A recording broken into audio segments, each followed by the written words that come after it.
every small town, there are two kinds of women, those who are talked about and those who do the talking. Luznica had plenty of the second kind, and on a Tuesday morning in late October, it got its first of the first. Her name was Isabel, and she came from Vienna. She arrived the way city people arrive in small places, without apology.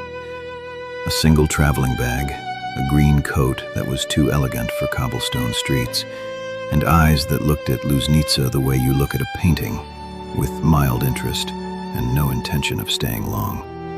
She was visiting her cousin, a quiet woman named Marta, who lived 3 houses down from Josephine's family. Nobody paid much attention to Marta, but everybody paid attention to Isabel. Josephine first heard about her the way she heard about everything in Luznica, through the walls. Her mother and 2 neighbors, Mrs. Hofer and Mrs. Brenner, were sitting in the kitchen. The kind of sitting that looks like conversation, but is really something else entirely. Mrs. Hofer spoke first. "Did you see what she was wearing in the market this morning?" Mrs. Brenner didn't even look up from her sewing. "I saw. Johann's wife saw too. That's the problem." Her mother said nothing, but Josephine heard her put down her cup, slowly, the way people do when they agree, but don't want to be the one who said it.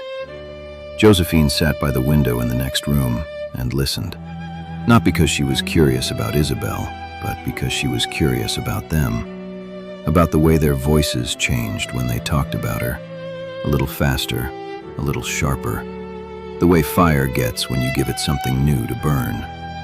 Mrs. Hofer again. She walked through the square yesterday like she owned it. No shawl, hair loose, in October. "She's from Vienna," Mrs. Brenner said, as if that explained everything, as if it excused everything. "Vienna," her mother finally spoke. "They're all like that there, no sense of how things are done." Josephine looked out the window.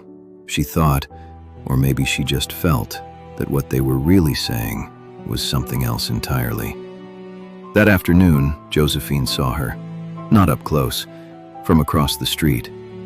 Isabel was standing outside Marta's house, looking up at the sky the way people look at something that doesn't require their opinion.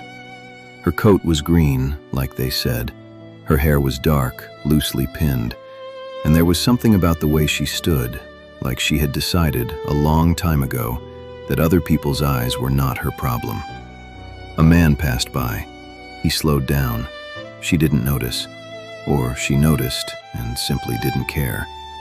It was impossible to tell which, and somehow that made it worse, for everyone except Josephine. That evening, more women came to the house. Mrs. Schiller arrived with cake. Mrs. Lang arrived with questions, and together they built, the way women in small towns have always built things, out of words. She sat in the cafe alone for an hour, just sitting, not waiting for anyone. Friedrich tipped his hat to her.